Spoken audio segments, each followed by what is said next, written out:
حضرت بابا فرید گنج شکر رحمۃ اللہ تعالی علیہ کی والدہ نے جو آپ کی پرورش فرمائی اس کے اندر بڑی حکمت ہے۔ آپ کی والدہ حضرت بابا فرید گنج شکر کے بچپن کے اندر آپ کو فرماتی کہ بیٹا وضو کرو، آپ وضو کرتے، پھر فرماتی کہ مصلی بچھاؤ، آپ مصلی بچھاتے، پھر آپ فرماتی کہ نماز پڑھو تو آپ نماز پڑھتے۔ جب آپ نماز کا ارادہ کرتے تو آپ کی والدہ ایک پڑیا کے اندر شکر رکھ کر مصلی کے نیچے چھپا دیتی اور فرماتی کہ بیٹا نماز پڑھو گے تو اللہ تمہیں شکر عطا فرمائے گا،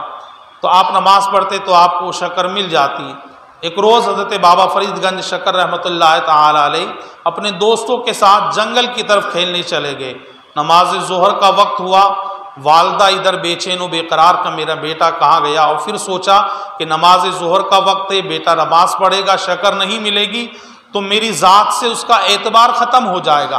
اللہ کے حضور دعا کی، مولا میرا فرید جنگل میں گیا ہے اور نماز کا وقت ہوگا تو نماز وہ پڑھے گا، تو جب وہ نماز پڑھے گا تو مولا اسے شکر نہیں ملے گی تو میری ذات سے اس کا اعتبار ختم ہو جائے گا، مولا میری لاج رکھ لینا۔ بابا فرید گنج شکر کی والدہ نے یہ دعا کی تھی، اللہ نے کرم فرمایا، آپ نے جنگل میں نماز ادا کی اور اللہ نے کرم یہ کیا کہ آپ کو جنگل ہی کے اندر شکر مل گئی۔ پرورش ہم بھی اپنے بچوں کی کرتے ہیں،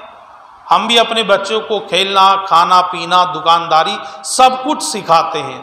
روزانہ ہمارا بچہ اگر ہم نے اللہ نے مال دیا تو ہم اپنے بچے کو خرچ کے لیے 50 روپے دیتے ہیں، خرچ کے لیے اپنے بچے کو ہم 20 روپے دیتے ہیں۔ طریقہ ہمارا یہ ہونا چاہیے کہ نماز فجر پڑھو گے تو 10 روپے ملیں گے، ظہر کی نہیں پڑھو گے تو نہیں ملیں گے، عصر کی پڑھو گے تو 10 ملیں گے، نہیں پڑھو گے تو نہیں ملیں گے، مغرب کی پڑھو گے تو پھر ملیں گے، نہیں پڑھو گے تو نہیں ملیں گے، عشاء کی پڑھو گے تو ملیں گے، نہیں پڑھو گے تو نہیں ملیں گے۔ بچہ لالچی ہوتا ہے، لالچ کے اندر اس کی عادت بن جائے گی، آپ کو پیسہ تو دینا ہی ہے، اور اسی پیسے کے لالچ کے اندر اگر آپ کا بچہ نمازی بن گیا تو آپ کی بھی دنیا سنور جائے گی اور بچے کی بھی آخرت سنور جائے گی۔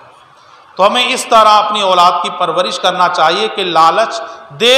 اور مال بھی دے اسے، مگر اصل مقصد ہمارا یہ ہو کہ اسے دین کی طرف مائل کرنا، اسے اللہ کے حضور جھکانا، اللہ کی بارگاہ کے اندر اسے لے کر آنا۔ جب وہ آ جائے گا اس کے بعد پھر جو دعا کریں گے اللہ تبارک و تعالیٰ قبول فرمائے گا۔ مولا قدیر کی بارگاہ میں یہی دعا ہے کہ اللہ تبارک و تعالیٰ ہمیں ان تمام باتوں پر عمل پیرا ہونے کی توفیق رفیق عطا فرمائے۔